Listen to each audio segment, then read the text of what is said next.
Hello, this is Don. And hi, this is Cindy. Welcome to Pearls of Liberty for December 21st, 2013. Shortest day of the year, right? Yeah, so we'll make this as short as we can. Okay. Michael Lotfi, Duck Commander Phil Robertson's First Amendment rights violated, and there's a question mark there. Yeah, and there's a lot of people going around saying that this is a First Amendment issue, that the patriarch of Duck Dynasty, Phil Robertson, who was forced off of the A&E channel for an interview he did with Gentleman's Quarterly, blah, blah, blah, has had his First Amendment rights violated. That is false.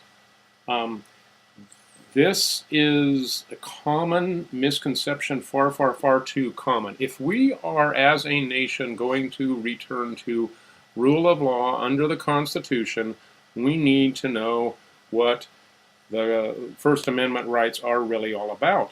They do not mean that you have a right to say whatever you want in whatever environment you want. In the United States, with freedom and liberty means you have the right to contract and free association. That means that you can enter into a contract with your employer that he will pay you X amount and you agree to that by abiding by certain terms. And now I don't know the details of Phil Robertson's contract, but it may or may not have included what he's allowed to say when he's off the air.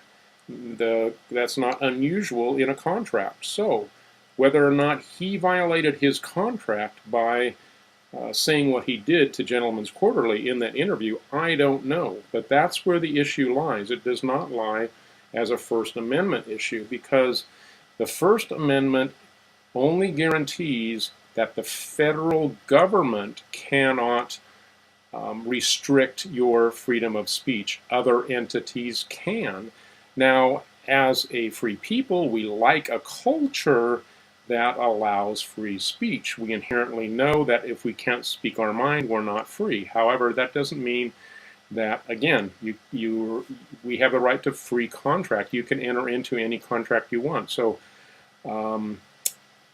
it's not a First Amendment rights issue. It's an employer-employee contract issue. And again, I don't know the details, but there's an all too common tendency as we become less educated about what our liberties and the constitutional rights, what the foundation of them really is. There's an all too common tendency to use the big club of government to enforce your societal preferences, and to make your group powerful enough, you want to make government enforce the rules that you like to live by and you want others to live by. Well, the American experiment, as it's called, has been different from any other in history in that we did not want government to be that way. We did not want government to be the big club that everybody fights over so that they can beat the other guys into submission.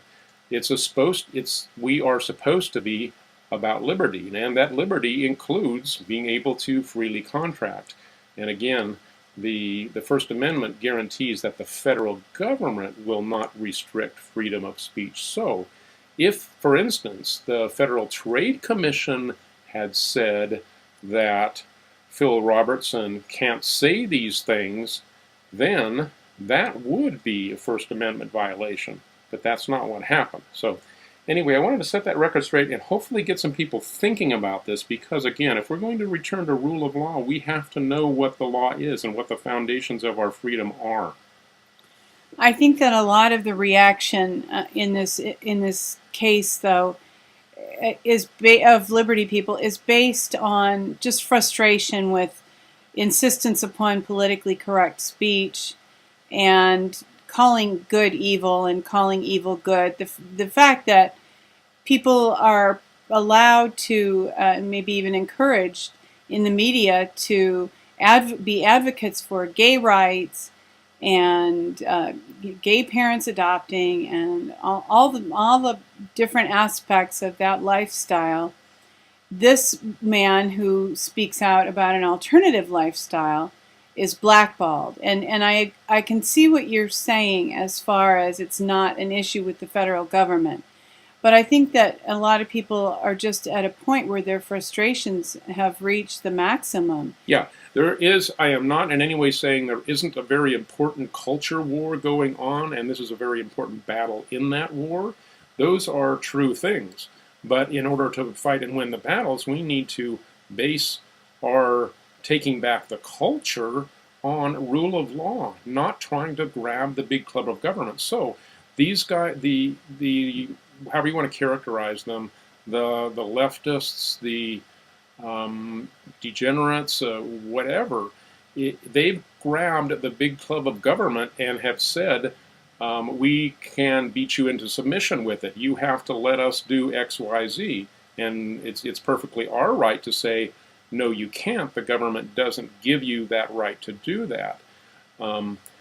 And when somebody like Phil Robertson has said essentially that, or has described his thoughts about alternative lifestyles and just what he, in the sense of what he believes, not even what he thinks government should do, that doesn't mean that we who want to preserve a moral, biblical culture should also take up that big club of government and say, government says you must do this. We can only use it in the negative. We can only say, I mean, lawfully, we can only use that weapon in the negative to say, you do not have the right to do this. Now, again, in this particular case, because it's not a federal crime, it's a personal private contract thing that we don't know the details of, all we can do is express moral outrage. And there's been plenty of it, and I fully expect Phil Robertson and the Duck Dynasty people to be able to get their show going on another platform, develop their own platform, whatever.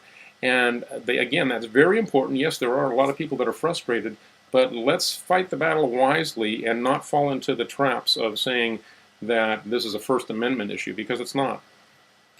So an appropriate response to this is not so much to have an outcry against First Amendment rights being violated, but since A&E was within their rights to fire him. Well, we don't know. We actually, they think they were in their rights, but we don't know. But we are definitely within our rights to boycott A&E. Absolutely. So that's and I believe the response. That's 100% the correct thing to do, yes. And moving on to some other news that's probably not as exciting and not as many people talking about, but certainly a much broader impact on our actual lives. From Zero Hedge, 5 Things to Ponder this weekend, the Taper edition. Yeah, I don't want to necessarily say that the culture wars, as they're called, are less important, because they're very important. They're the water we're swimming in. But the economic stuff forms a matrix within which the culture is held. So yeah, in a sense, it's more foundational. But yeah, this is huge. That we have been told now that tapering will in fact begin. That means that the money supply will be dwindling. What that means, as you know, the money hasn't made it out to the streets in small town America, Main Street, as they say, to small businesses. It hasn't made it out there. It's only been funneled and siphoned to the big businesses and to Wall Street. That's why the stock market is continuing to hit new highs. But that's going to stop. And what does that mean? That means that this artificial debt bubble is going to begin to collapse. And this is the beginning of the end. And you have been told, you have been forewarned. This is very, very ominous. There is a silver lining. That means that as the fake economy collapses, a real economy can potentially begin to grow. But we need to be aware of what's going on. Yeah, so this whole thing is going to come crashing down. It's now not just inevitable, it's on the horizon, going to happen. And how much time we'll have, how much cushion we're going to have, I don't know. We shall see. So we'll begin to see prices really start to rise. And then that dovetails with another article. This is from Bloomberg. Lou says U.S. ability to borrow may run out by late February.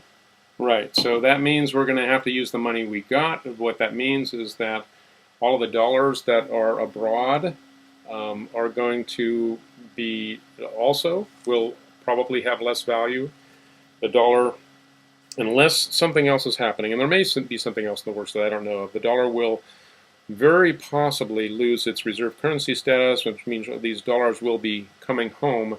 And what that means is there'll be more dollars, but they'll be worth less, and that's what's called inflation. And depending on how fast the dollars come back home, that could be hyperinflation. And lots of money and little value. Yeah.